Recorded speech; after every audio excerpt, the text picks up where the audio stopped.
प्रिय बच्चों, आप सभी को गुड मॉर्निंग। आज हम लोग कक्षा 11 रसायन विज्ञान में पढ़ेंगे परमाणु संख्या तथा द्रव्यमान संख्या के बारे में। इसको पढ़ने से पहले हम इसके पिछले वाले लेक्चर वीडियो पर थोड़ा सा विचार करते हैं।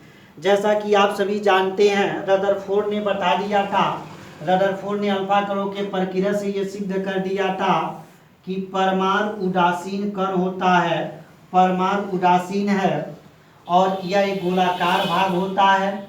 इसमें छोटा सा भाग जहाँ पूरा द्रव्यमान परमाणु का टिका होता है उसे हम नाभिक कहते हैं।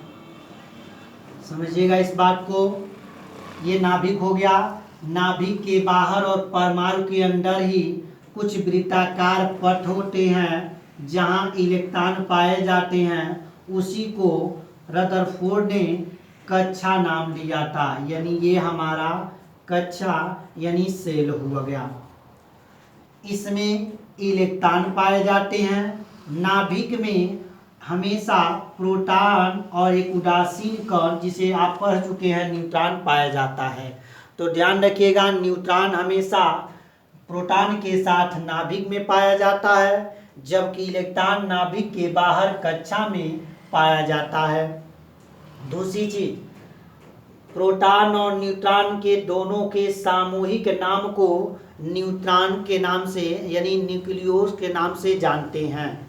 यानी दोनों जहां निवास करते हैं उसे न्यूट्रॉनो कहते हैं या इसी को न्यूक्लियोलस कहते हैं। प्रोटॉन और न्यूट्रॉन दोनों जहां पाए जाते हैं वहां पर। अब बात करते हैं, अगर कोई परमाणु उदासीन है तो इसका मतलब उसके नाभिक में उतना ही प्रोटॉन है जितनी उसकी कक्षा में इलेक्ट्रॉन है।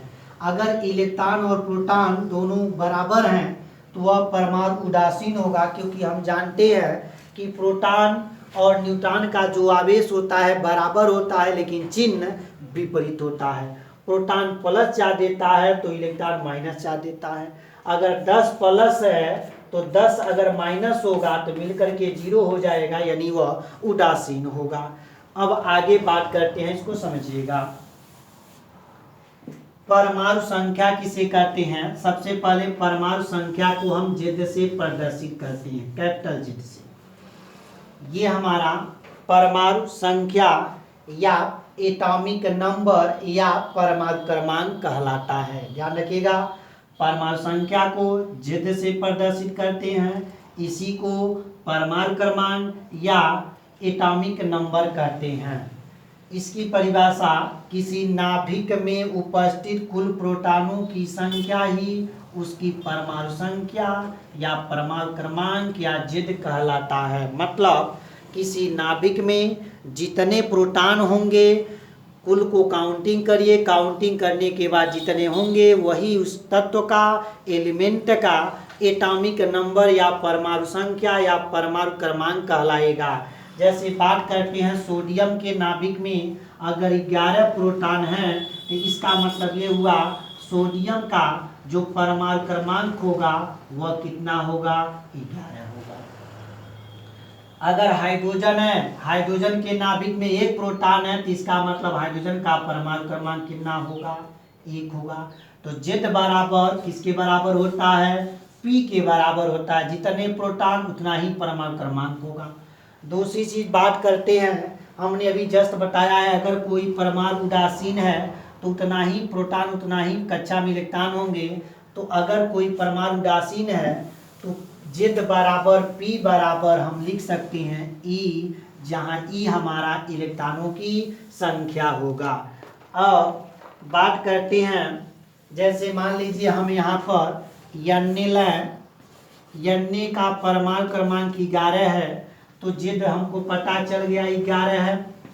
तो 11 है तो इसका मतलब उसमें नाभिक में 11 ही प्रोटॉन होंगे।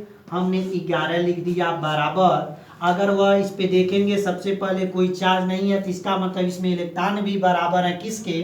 प्रोटॉन के। तो ये हमारे 11 इलेक्ट्रॉन भी होंगे, यानी तीनों हमारे बराबर हैं।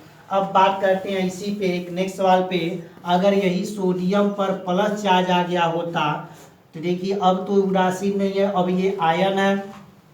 तो ध्यान रखिएगा, हमेशा इलेक्ट्रॉन ही बाहर निकलता है, इलेक्ट्रॉन ही कक्षा में आता है, प्रोटॉन स्थिर रहता है हमेशा नाभिक में।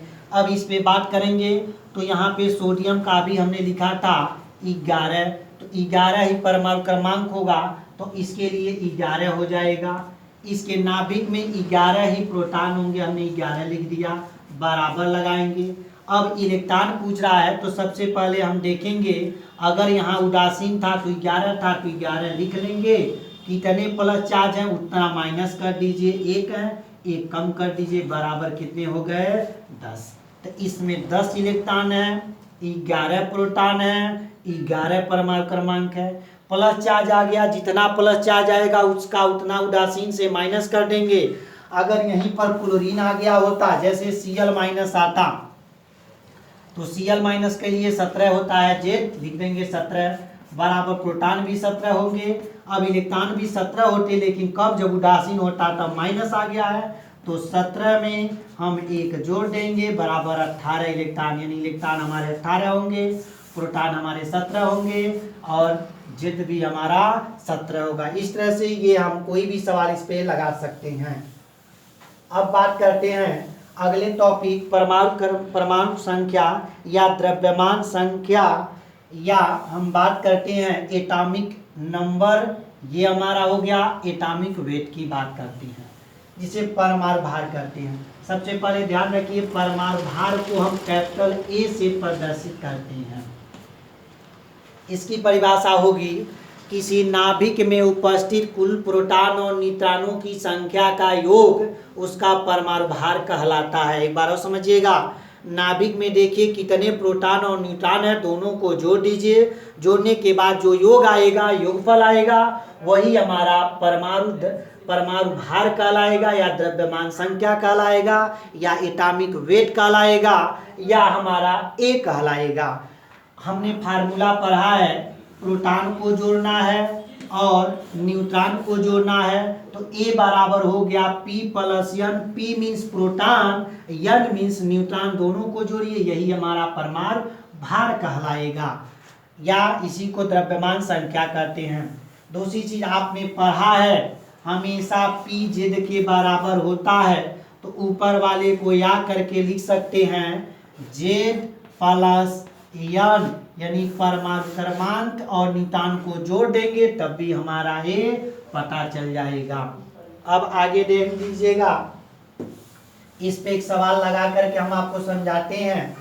अगर सवाल दिया है किसी तत्व का परमाणु क्रमांक 11 है, उसकी नाभिक में न्यूट्रॉनों की संख्या 12 है, तो इलेक्ट्रॉन पूछता है और ए परमाणु भार पूछता है। सबसे पहले देखिए वह उदासीन है, उस पर कोई चार्ज नहीं दिया है, तो हमारा जिद हो गया 11, तो जिद हो गया 11, न्यूट्रॉन हो गया 12, तो हमने अभी जस्ट बताया है ए बराबर जिद प्लस N, आपने पढ़ा है, या जिद के बराबर P ही होता है, P प्लस N हो जाएगा, तो ए बराबर हो गया 11 प्लस 12, तो ए बराबर हो गया 23, अर्थात उस तत्व का जो परमाणु भार आएगा 23 होगा।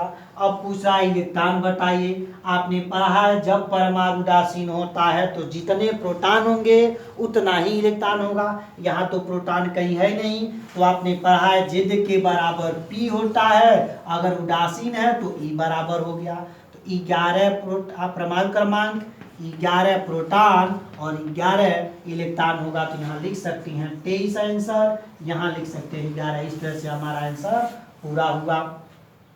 नेक्स्ट क्वेश्चन अगर दिया होगा, जैसे मान लीजिए दिया है किसी तत्व का परमाणु भार 22 है और न्यूट्रॉनों की संख्या 12 है, तो प्रोटॉन बताइए, जिद बताइए, इलेक्ट्रॉन बताइए, अगर वह परमाणु उदासीन है तो ये पूछ रहा है। हम जानते हैं ए बराबर पढ़े हैं, क्या होता है जेड प्लस N, तो ए का मान 22 है, बराबर जेड नहीं दिया है, प्लस N दिया है, कितना 12, पक्षांतर करेंगे तो 12 माइनस 22 माइनस 12 बराबर जेड, तो ये हो जाएगा हमारा 10, यानी जिद हो गया।